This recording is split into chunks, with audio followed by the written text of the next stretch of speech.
you really want players to understand their own game, their own strengths and weaknesses and how they build a game plan around them. The timing of when you make an intervention as a coach is a really important. I think mindset is huge. Confidence, having a clear game plan in the middle, and ultimately, look, batting is about scoring runs, and there are loads of different ways to bat. And there've been some very ugly-looking batters who are very effective, and there've been some beautiful-looking players who don't score as many runs. It is about scoring runs. So build your game around knowing what your strengths and weaknesses are. Back to the key basics: play late. Try and play as straight as you can. And as I tell every batter I work with, certainly on the slightly longer formats of the game, give yourself half an hour. Yeah, positivity isn't aggression. Positivity is exactly what you said. It's intent. And what you're finding at the moment around the world, that a lot of the top players, and Babar Azam, Steve Smith, Kane Williamson, Ben Stokes, I mean, you could run a list of them. Most of them, if not all of them, at ball release, their head is close to off stump. It's middle and off stump. Everything on the front foot is head first, right? Everything is head going to the line of the ball. Whatever line that ball finishes on, my head goes. Now the back foot is different. The back foot is always the back foot going first. And once players get that in their head, that it's always head first on the front foot, but it's always the back foot first on the back foot, then you get into lovely balanced position.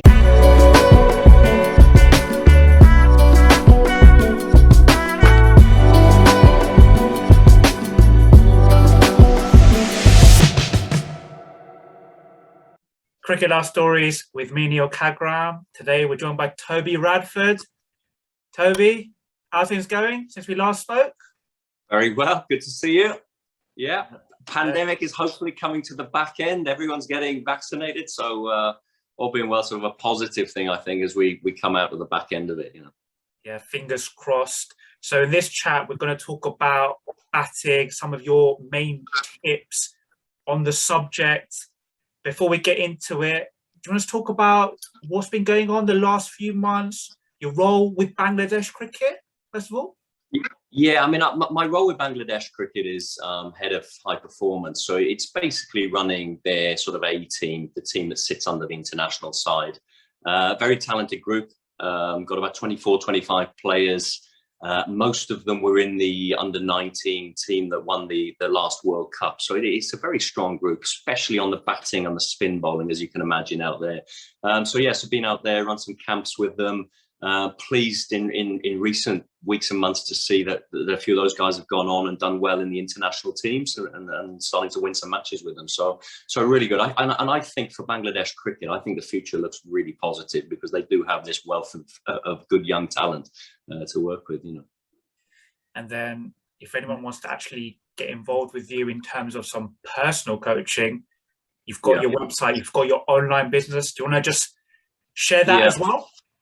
Yeah, well, when I'm not abroad with Bangladesh, I'm back in the UK. I'm based in Cardiff, and I do a lot of private coaching. So I have a lot of batsmen sort of come to me from different parts of the country at different levels, really. Academy players, county players, even international players. So a real mix of players. So a lot of that, my time is spent doing that. And also, when the pandemic first hit, I introduced to my coaching website this idea of sort of online coaching and analysis of batters' videos. And it really came about because when I was in my job with the West Indies, in between series, the players would go back to the Caribbean, I'd come back here to Cardiff, and I thought, well, how can I sort of keep in touch with them in those periods? And what would happen is the players would go to their nets, they would send me little clips of them batting on WhatsApp, which is a great tool, really. I'd then analyze that, maybe make some drawings, put some notes together, have a little call like this, have a Zoom chat with them. And when the pandemic hit, obviously players around the world couldn't get to their nets, they couldn't get to their coaches. And I thought, I can actually offer this up as a service to players of all abilities around the world. And that's what we did. And I called it the batting booth. It's on my website, tobyradfordcricketcoaching.com. So people access it there. And I literally get videos in now, New Zealand, India, Pakistan. I get them from everywhere. I'll get them in, I'll analyze them, make some sort of little drawings of, strengths and weaknesses, give them some potential drills that they can do to help them improve their game. And then, as I say, have a chat with them as well, like this. So it's, it's a nice service to offer, I think. And they're basically getting the same service that the international players would have got when I was with the West Indies. Yeah, you've got a great system in place. We'll put all the links in the description below of this video. So whoever is watching this, please do check it out. But Toby, let's get into this discussion about batting and a high level question. What are your main philosophies when it comes to coaching batting?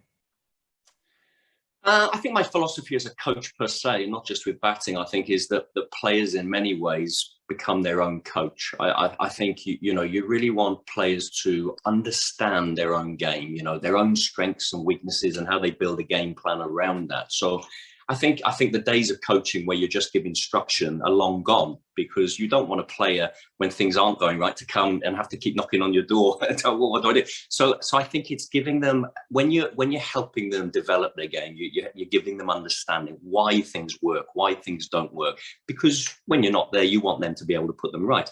And of course, when a batsman walks over the white line out to the middle, he's on his own. So he has to be able, and she has to be able to think on their feet. So for me, that's my big part of my coaching philosophy, is to get them to understand their game. I think that's the major thing for me. Do you think there is a big difference in the way batsmen are coached in different parts of the world? Obviously, you've coached at the highest level, international level, county cricket.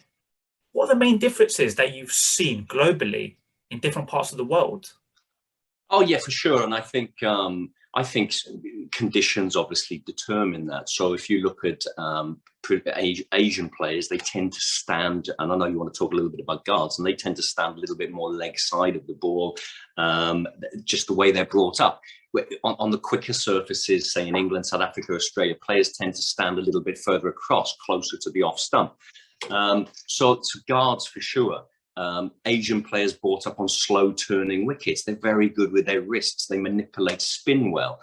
English players don't do that as well, because we're not brought up on those pitches. So we tend to play swing better, because that's what we are used to. We're front foot players.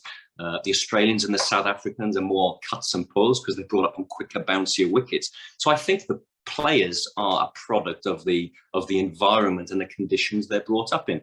And I think wherever you're coaching, you're working with that, but you're also trying to develop players that can go and perform in other parts of the world. So when I'm working with Bangladesh, I'm saying, look, we know you're good in Bangladesh and play well on slow pitches and you play spin well. But when we go and play against Australia, you've got to be able to stand up to Mitchell Starc bowling at 90 odd mile an hour around your head on a bouncy wicket in Perth. So we've got to practice for that.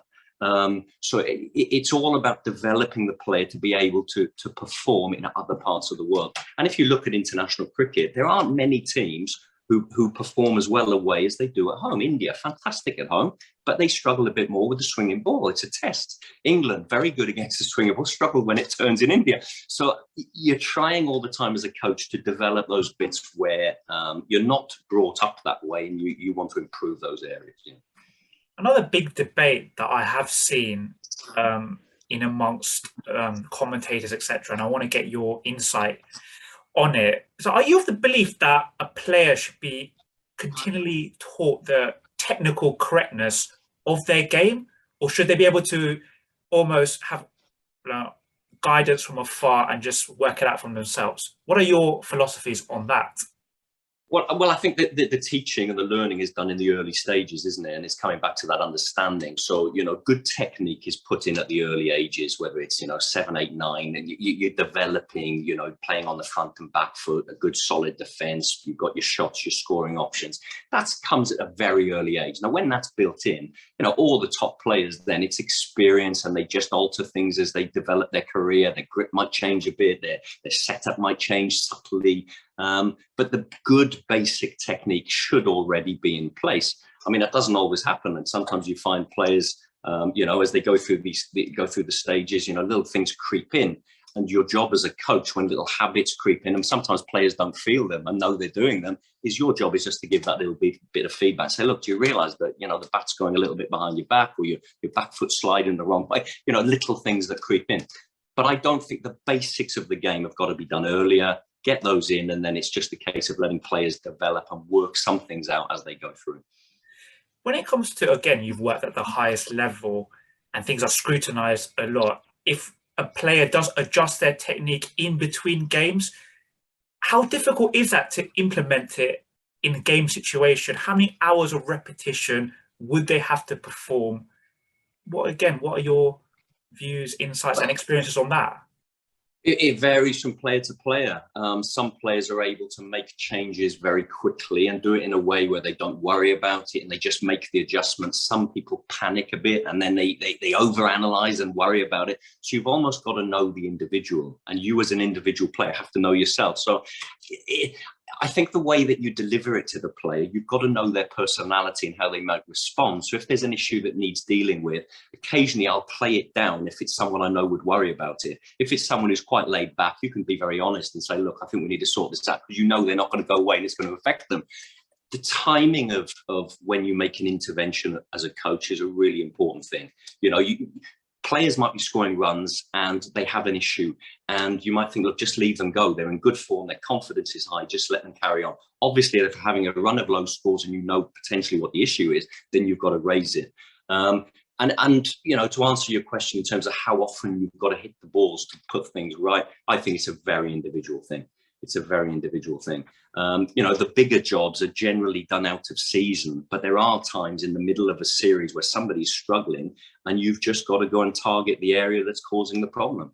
And that might be, look, if it's a swinging ball, we've got to go out tomorrow, set up the bowling machine. Let's replicate Jimmy Anderson. Let's set it up for his pace and his angle, so that when you face Jimmy in the next test, you know, it's not guaranteed success, but you've got more chance of it coming off because you've really practiced specifically for what the challenge is that lies ahead. You know?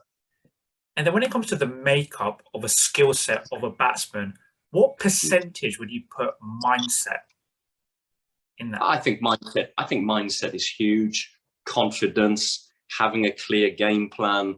But, you know, you can have the best game plan in the world. If you haven't got a technique to carry it out, you're not going to get very far. So you need the basic technique, but you then clearly need a game plan to go and be effective in the middle. And ultimately, look, batting is about scoring runs. And there are loads of different ways to bat. And there've been some very ugly looking batters who are very effective. And there've been some beautiful looking players who don't score as many runs.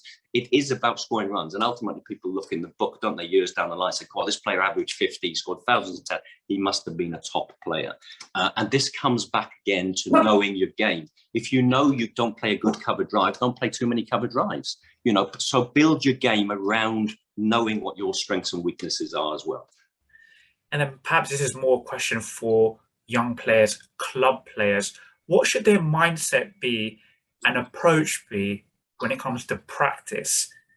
Because obviously you do see that. I'm a club player myself. You go down to the nets every Wednesday and you just go in the nets, hit a few balls, go for a few beers. But then when you're not performing on the Saturday, what switch should you be making if to perform your game, to aid your game?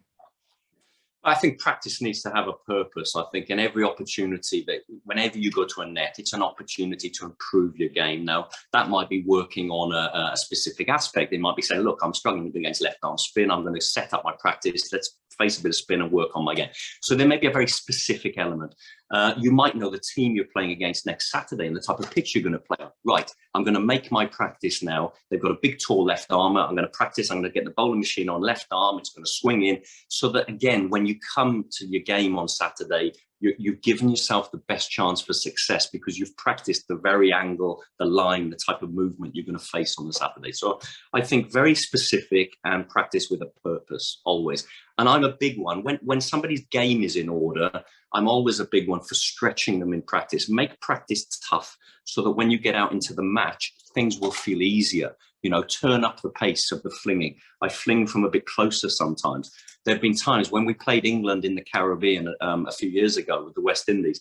You know, I was bowling off a short pitch, but I was polishing up the balls with shoe polish because I said, look, guys, Jimmy's going to swing the ball. Broad's going to swing the ball. Let's make practice difficult. So when you face him in the middle, hopefully he's going to be easier than my boot polished and shaped ball. You know, so make practice specific and make it difficult, I think. And then something that, whether you're a professional, the best batsman in the world, or again, a young clubby, everyone goes through a low run of scores, that feeling that you can't even hit it off the square. As a coach, what would you be talking to that player about in terms of to assist them making that switch and kick them into getting a few scores?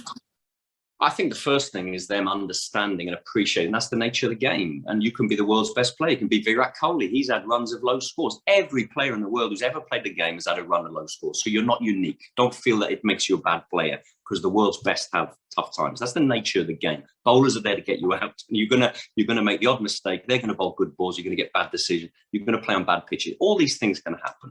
So first of all, accept that that can be the nature of the game.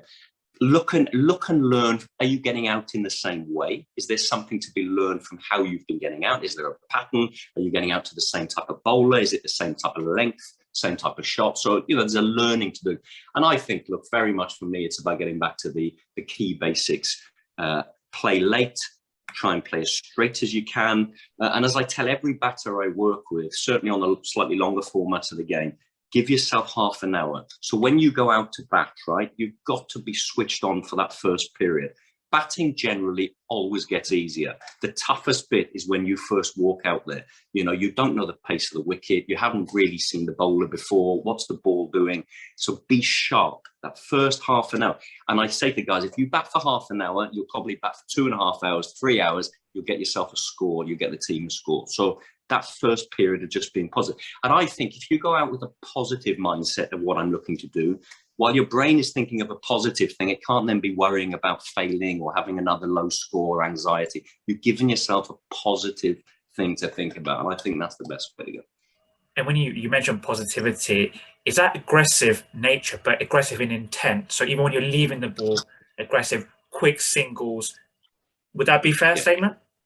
Absolutely, yeah. Positivity isn't aggression. Positivity is exactly what you said. It's intent that everything you do, even when you're leaving the ball, I'm showing that I've judged the length. I'm getting into the ball. I'm moving my feet. I'm busy. And I'm showing that I'm sharp. You've got to be sharp early on, because if you're not sharp, often you're back in the pavilion before you realise it. Especially at the slightly higher levels where it's the pace of the bowling, and you've just got to be on it from ball one. It will get easier from there, and you'll cash in later on in the day. That's the way to look at it. What is the balance in between analysing the opposition and worrying about and looking at your own game? I think you've got to be able to do both. I think you should have a good understanding of your own game, as I've already said. That should be fairly ingrained. You know your game, you know your strengths, you know your weaknesses. And I also believe, look, I think the world's best, even before they walk out to the middle, they know where their scoring options are. If A.B. de Villiers faces a good leg spinner, he's done it so many times before. He knows where his easy single is. He knows if he needs a boundary, where he's going to go for it. So that experience of a clear game plan. Now, for young players, you've got to work that out. So if you're facing a certain type of bowler, where's my least risk option for a single? Where's my least risk option for a boundary? And I think when you stick to that kind of, plan is already there. All you've got to go out and do is execute.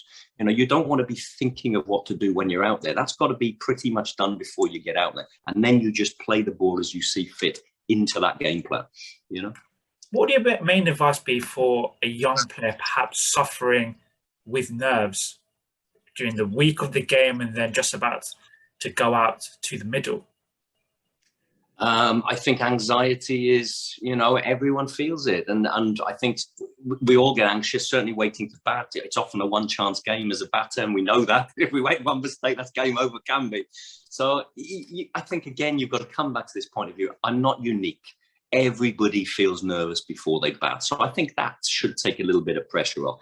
And I would start to fill the brain more with the positive things. I'm going to have a routine before the game.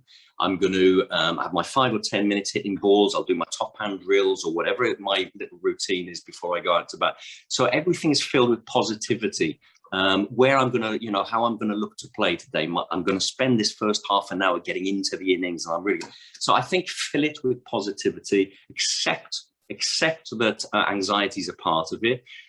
Breathing techniques, so good slow your breathing down. And what you'll find with a lot of the professional players is they'll have, while they're waiting to go into the bat, they'll have they'll have music on. They might have some calming music, and they'll have their iPod to listen to. So that can be something that just sort of calms the brain and gets you in a good frame of mind, ready to go out to bat. And then a subject that's had a lot of attention, perhaps a lot in the UK, is about taking guard.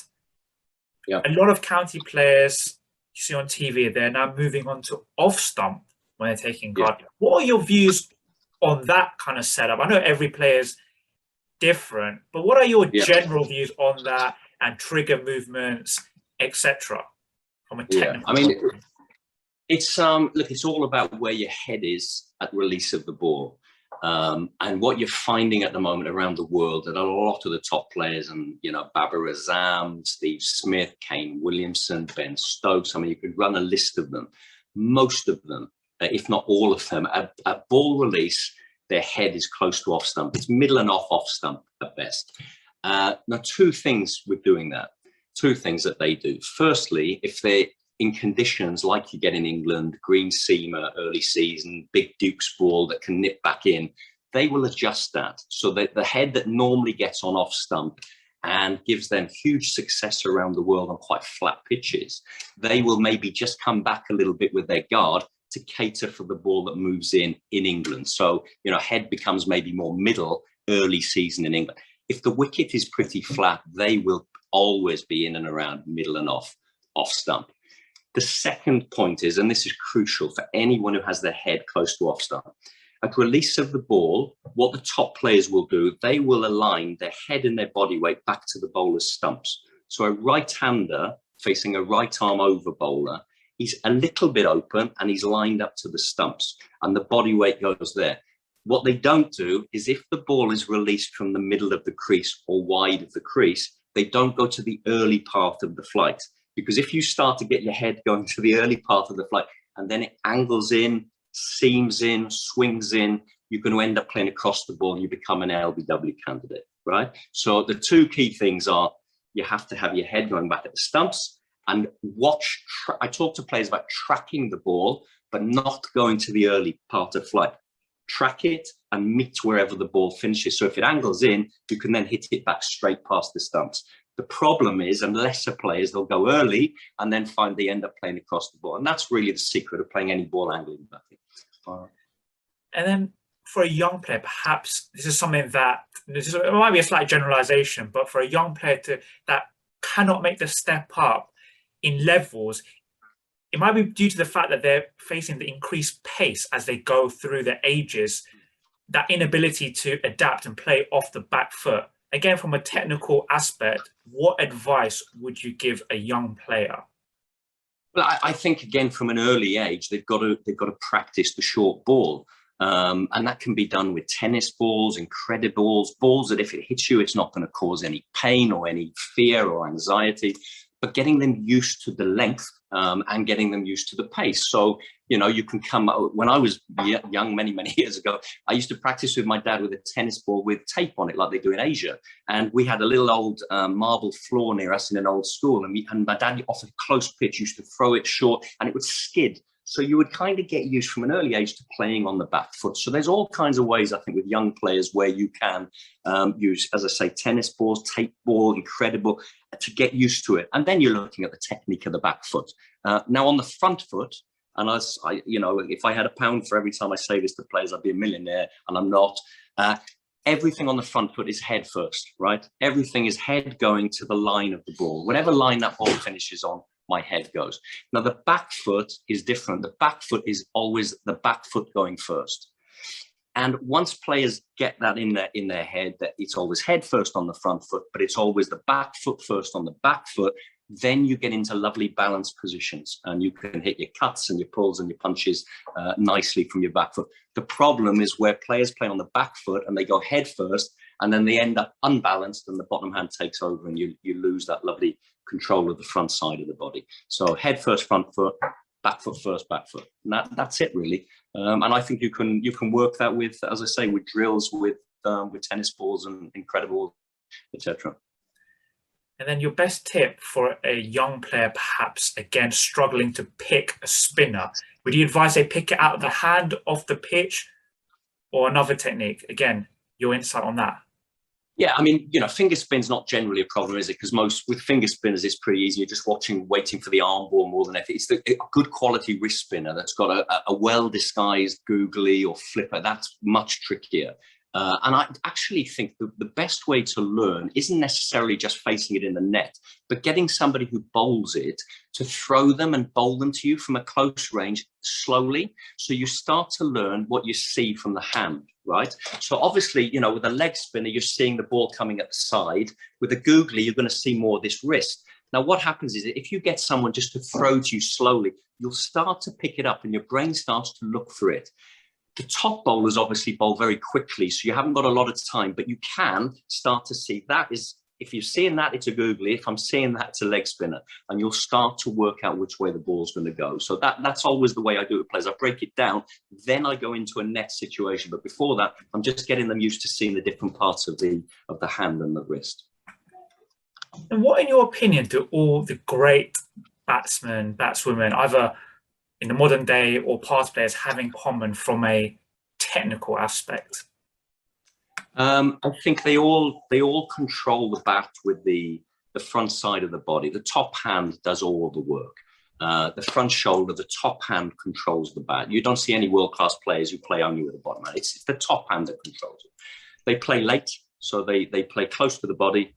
They look to create a stable base. So whatever shot they're playing, forward or back, attack or defense, they try to play from a stable base, because if they're stable, the head can be still, and then they can create timing, and they can create control, and they can create power. So stable base, top hand, late and close to the body. It's a fascinating subject. We can talk all day on it, but just to end on, what is your best piece of advice that you give a young player? Young player, first thing is enjoy it. You've got to enjoy batting. I mean, so it's a lovely thing to do. There's nothing better than hitting a lovely shot off the middle of a bat and seeing the ball flow. Enjoy your batting. If you have tough times, you'll get through them. Keep learning, keep developing. I mean, I've been very lucky, I think, over the years to work with some top players, and I've loved the mindset. And I think back to someone like a Shiv Chanderpaul, who I was very fortunate to work. I mean, he was #1 in the world. He was always looking to get better. And I think have that open-mindedness to keep improving, because I do believe the best players are never satisfied. They're always pushing the bar, and that's why they're the best. They're always looking to just try and get that little bit better. Toby, perfect. Thank you again for your time today, and all the best for the months ahead. Good to chat to you, mate. Speak soon. Take care. So Neil Cadgram, Cricket Love Stories, Toby Radford. Thank you.